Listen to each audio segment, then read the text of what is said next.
متابعين أم سوجود، مرحبا بكم في فيديو جديد. راح نحضر قراتة بصدر الدجاج، إن شاء الله يا رب تعجبكم.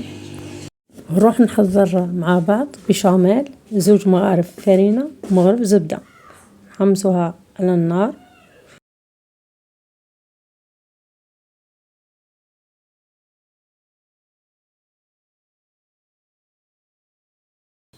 ورانا محضرين 4 كيسان تاع الحليب، كاس وليد، نقطع نص بصلة مع 2 مغارف زيت ونقليهم مع بعض.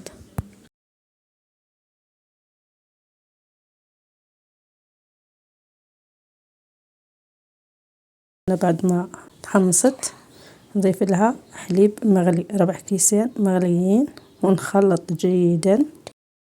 نديرهم على البيشاميل ونخلطه جيدا فوق النار حتى تعقد البيشاميل. نحطوها بجيه.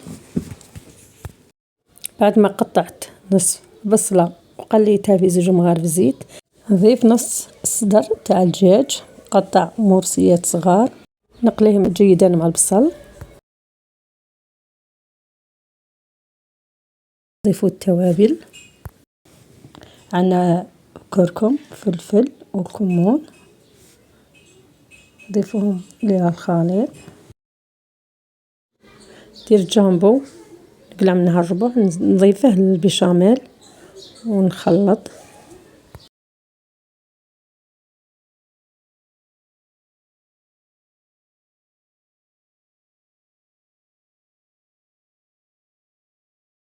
بعد ما تقلى معانا نقصوا له من النار ونخلوه، نغطوه ونخلوه.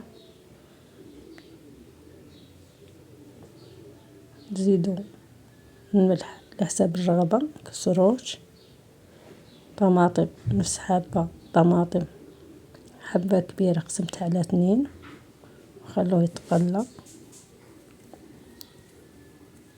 غطيناه وخليناه. بعد ما عقدت نضيفوا لها الجبن، أي جبن عندكم، ونخلط جيدا حتى اللي يذوب.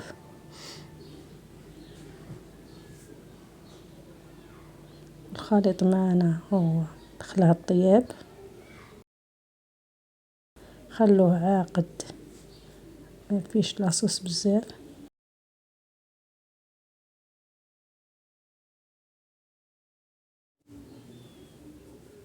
هاي البيشاميل جاهزة معانا، نكسيها جيدا حتى تولي ليس.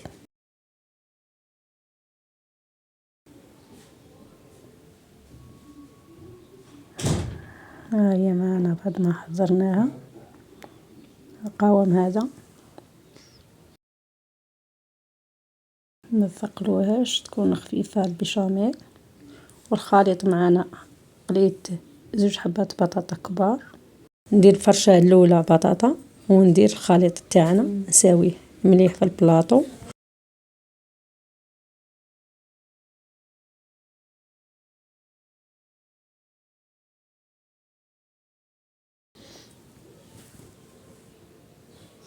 نسويه جيدا.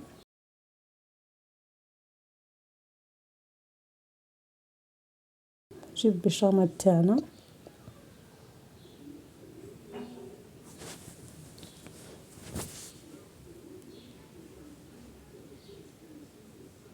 نسقي بها قاع البلاطو جيدا. البيشاميل تاعنا تكون خفيفة، متكونش ثقيلة. وراهي وصفة تاعنا ناجحة 100%، جربوها راهي رائعة.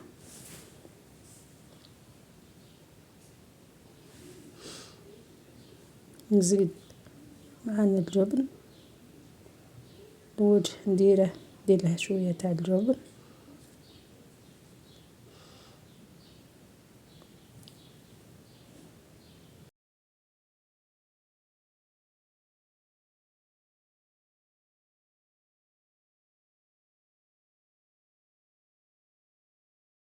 ندخلها الفرن تحمار.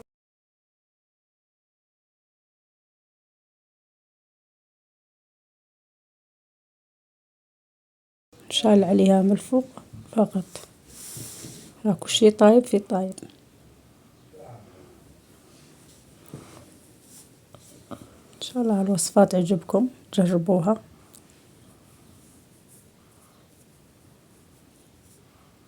ما تنساونيش بليجان اشتراك ولي كومونتير. والسلام عليكم ورحمة الله وبركاته.